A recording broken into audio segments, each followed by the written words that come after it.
can I ask you a question? Do you think that you need bravery to get, success in your life, in your personal life, in your business life, and whatever success personally means to you?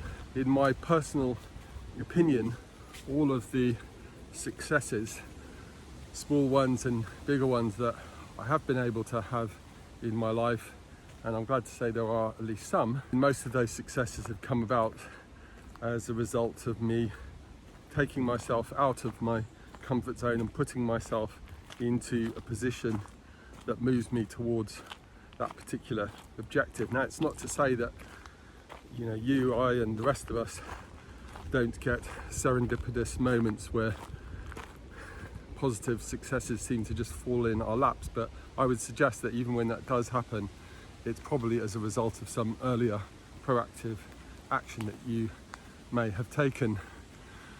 So why am I talking about bravery? Well, the latest episode of the Watch Time Show, Mint Twist's podcast, is focusing on a young American couple who went on their honeymoon to Italy, fell in love with the country despite not having been there before, having no connection with the country, no knowledge of the language. 6 months after their honeymoon, they sold everything that they had in New York. They upped sticks and set up in Italy. And in order to make a living, they rented a guest house that they would let out to holiday makers. And in addition, they combined this with a cooking school experience.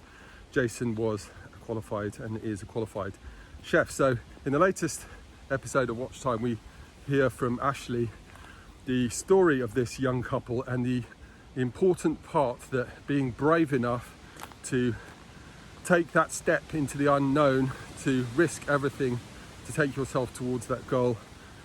We look at how important that step was in helping Ashley and Jason to make an entrepreneurial success story of themselves.